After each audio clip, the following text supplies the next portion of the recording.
Most musicians spend their entire lives chasing a dream that never comes true. The industry tells them that there's an expiration date on their talent, that if you haven't made it by 25, you might as well give up.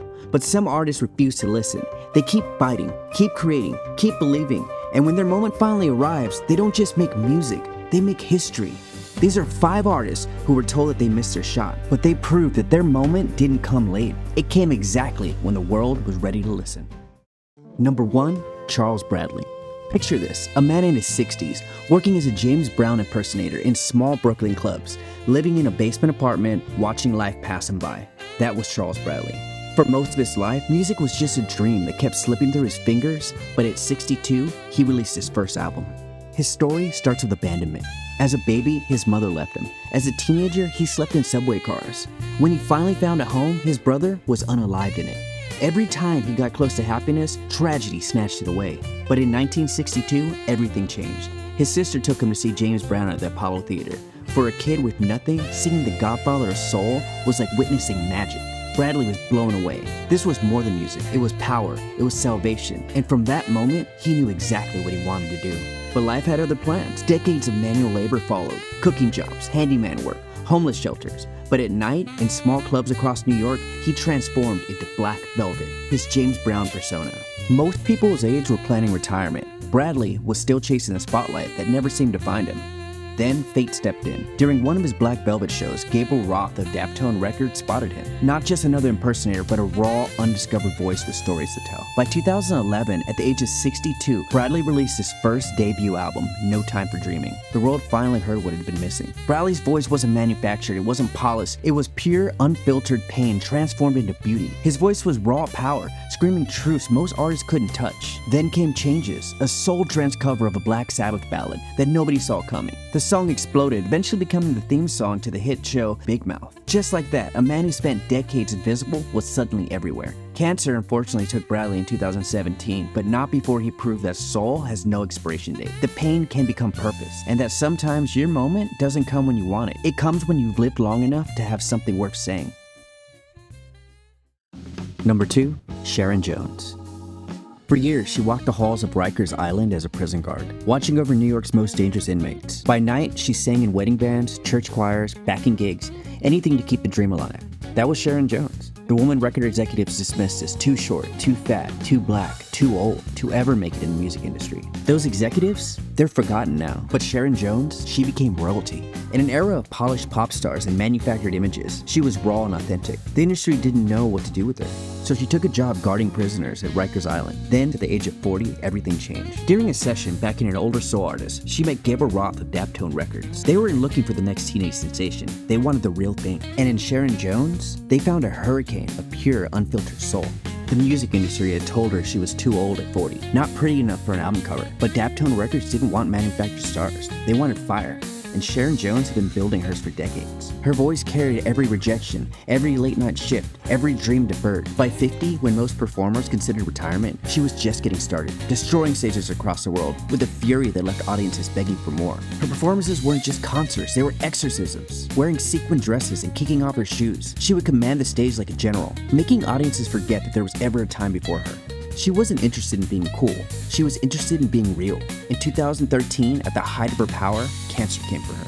But even then, Sharon kept fighting. Between chemotherapy treatments, she'd step on stage, sometimes bald from treatment. Always beautiful in her defiance. The 2015 documentary Miss Sharon Jones captured it all. Her struggles, her triumph, her absolute refusal to back down. And she told Rolling Stone, "I have cancer. Cancer don't have me." Even in the face of death, she was defiant. Unfortunately, Sharon Jones left us in 2016, but she didn't just leave behind music. She left proof that talent doesn't expire, that authenticity always finds its audience. And sometimes your greatest chapter begins when everyone else thinks your story is over.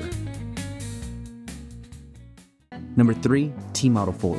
It sounds like fiction. A man picks up guitar for the first time at age 58. By 75, he releases his first album. And by 80, he's a blues legend, touring the world. But T-Model Ford wasn't fiction. He was flesh, blood, and pure Mississippi Delta grit. Born James Lewis Carter Ford in Forest, Mississippi, his life reads like a blues song. His childhood was marked by severe hardship and physical abuse. He never attended school, never learned to read or write. By adulthood, he had worked in the fields, driven lumber trucks, and fathered at least 26 children. The kind of life most people write songs about, but few actually survive. For most of his existence, music was something he enjoyed, not something he created. That changed when his fifth wife left him. As a parting gift, she gave him an electric guitar and amplifier. Ford was 58 years old, no lessons, no experience, no reason to believe he could do anything. But something happened when T-Model Ford picked up that guitar. He found his voice, a raw, untamed sound that came from somewhere beyond technique. He couldn't tell you what key he was playing in, couldn't explain his timing, but he could make that guitar growl like a man who had seen the devil and lived to tell about it. For years, he played juke joints across Mississippi, developing a style that wasn't just blues. It was survival distilled into sound. This was blues that could only come from actually living the blues. Then in the late 90s, something unexpected happened. The world started to notice. Fat Possum Records, known for recording forgotten bluesmen, signed him. At 75 years old, T-Model Ford released his first album, and critics were stunned. It wasn't a polished production, it was something primal, something real. Suddenly, the man who had never left Mississippi was touring Europe, playing for crowds who couldn't understand his deep Delta drawl, but could feel every note and feel his pain. Even after suffering a stroke at 80, T-Model Ford kept performing. Sometimes with a pacemaker, sometimes with a cane, always with that same defiant energy. When asked about his late blooming career, Ford was blunt. "I didn't get no schooling. I came up the hard way, but I made it, and I ain't never gonna run for nothing in my life." T-Model Ford passed away in 2013, having lived a life most couldn't imagine. He proved that sometimes the greatest artists aren't the ones who spend a lifetime perfecting their craft. Sometimes they're the ones who spend a lifetime gathering the experiences worth singing about. Number 4, Seasick Steve. In 2006, an old man with a long white beard sat down on British television, clutching a 3-string guitar made from garbage. Nobody knew who he was, nobody expected much, but then he began to play. What came out wasn't polished, it wasn't pretty, it was raw, stomping, gritty blues that sounded like it crawled out of the American dirt. By the time the song ended, Seasick Steve wasn't just a musician, he was a sensation. By age 13, he left home to escape an abusive father. What followed was a lifetime of drifting. He hopped trains, worked as a carnie, picked up fruit in Tennessee, slept under bridges, the kind of life that Woody Guthrie sang about, but most people only romanticize from a distance. Music was always there, but success wasn't. Then, in his 60s, something shifted. He moved to Norway, started playing locally, and recorded some tracks that found their way to a UK record label. By the time he appeared on the Hootenanny TV show, he was 65 years old. Most musicians don't even get to that age, but Seasick Steve, he was just getting started. The world fell in love with everything about him. His homemade guitars, including the famous 3-string Trans Wonder, made from a broken broom handle. His honest songs about riding boxcars and working dead-end jobs. The way he'd stomp a wooden box for percussion while playing a slide guitar with a kitchen knife. There was nothing manufactured about Seasick Steve.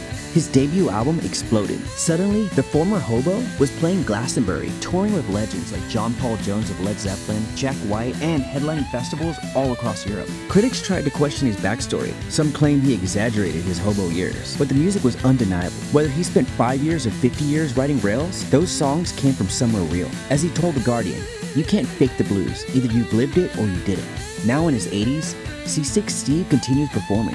He never changed his image, never tried to look younger, never polished his rough edges, and that's exactly why he succeeded. In a world of manufactured stars, he was something audiences were starving for, a man who had actually lived the stories he was singing about. And number 5, Leonard Cohen. By all conventional wisdom, Leonard Cohen did everything wrong.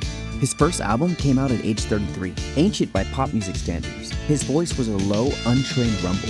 He performed in suits while the world wanted denim and leather. He sang slow, melancholy songs in an era of rock and disco. Critics called him the master of erotic despair, when pop music was supposed to be about youthful optimism. For decades, Cohen remained a cult figure, respected by fellow songwriters, beloved by a dedicated few, largely ignored by the mainstream. His record sales were modest at best. His tours were mostly in small venues. Cohen seemed to be doomed as a brilliant footnote in music history. Then came Hallelujah. Cohen first recorded it on his 1984 album, Various Positions. The album was so commercially insignificant that Columbia Records initially refused to release it in the United States. Hallelujah was buried on the B-side and went largely unnoticed for years. But the song had a life of its own. Other artists discovered it. John Cale recorded a version of it, but then Jeff Buckley created his iconic cover. Gradually, this obscure track by an aging poet became one of the most covered songs in modern history. From Shrek to The West Wing, From wedding ceremonies to funeral services, Hallelujah had become the anthem Cohen was always meant to write. By the time Cohen returned to touring in 2008 at age 73, something remarkable had happened. The world had caught up to him. Venues that he couldn't sell out in the 1970s now had lines around the block. Young musicians cited him as an influence. Critics who had dismissed him now called him a genius. His late career renaissance wrapped up with You Want It Darker, released just weeks before his passing in 2016 at age 82. This was a master still perfecting his craft, still finding new depths, still creating vital art until his final breath. Leonard Cohen proved that true artists don't chase trends. They don't worry about the timetables. They simply create work that matters and trust that sooner or later the world will notice. Sometimes it takes decades, sometimes it takes a lifetime, but the truth always finds its audience.